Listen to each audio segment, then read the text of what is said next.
What's going on, y'all? This is Spaceman here. I want to welcome y'all to another episode of the Coming of Age series. I'm so glad that y'all can join me. And in this episode, we're going to talk about how I took self-doubt and to turn it into finding out who am I and developing my sense of self. So in January, I stopped making music again for the second time.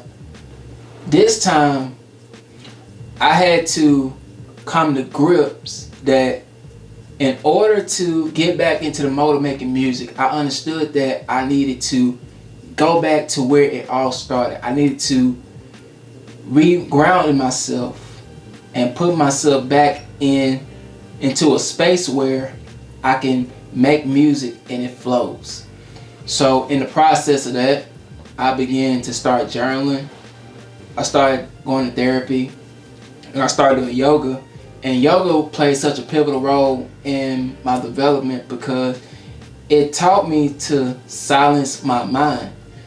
Because as I previously stated, I had self-doubts and I was having questions in my own head.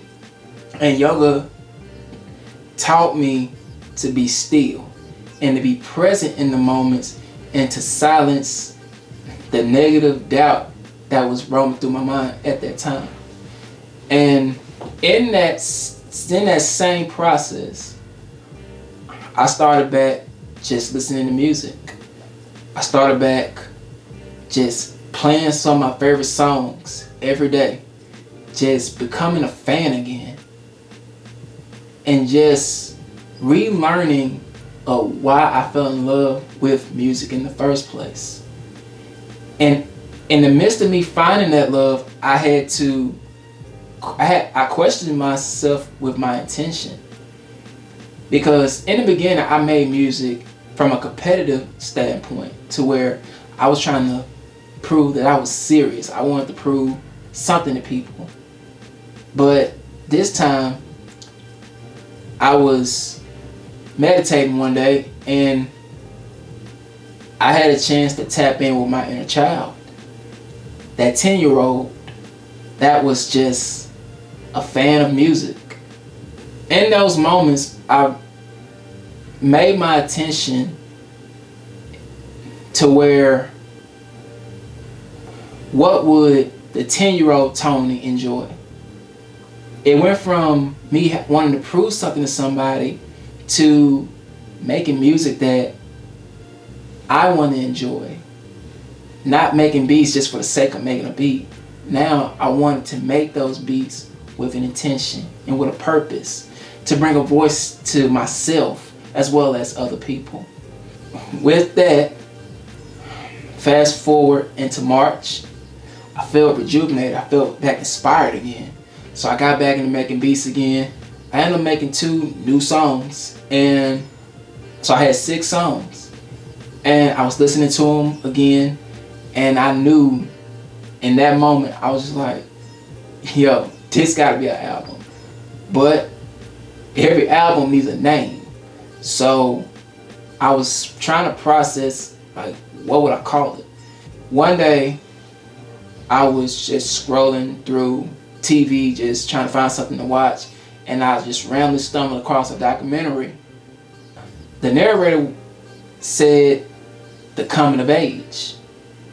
Something about that phrase stopped me, and I rewinded again, and he was talking about the coming of age. And in the way that he was explaining it was where he was talking about transitioning from one thing to another. And something about that stuck with me. So 2 days later, I was listening to Reasonable Doubt, my favorite Jay-Z album, and he had a song in there called The Coming of Age. And in that song, he was talking about him transitioning from the streets into music. And something about those 2 instances stuck with me.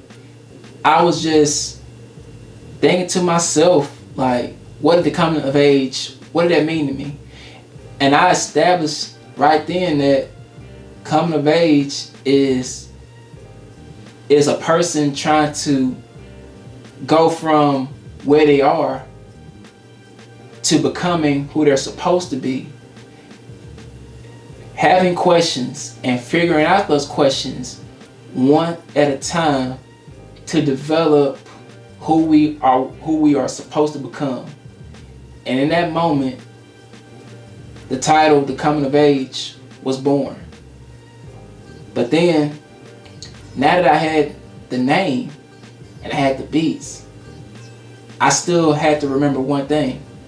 The reason I started making music in the first place was to cope with my grandmother's passing. So with this album, with The Coming of Age, I understood that I needed to be as transparent as possible, including coping with the loss of my grandmother. So every beat, I made a decision that every beat that I made was gonna be in her memory and how I remembered her. And just like that, The Coming of Age was born.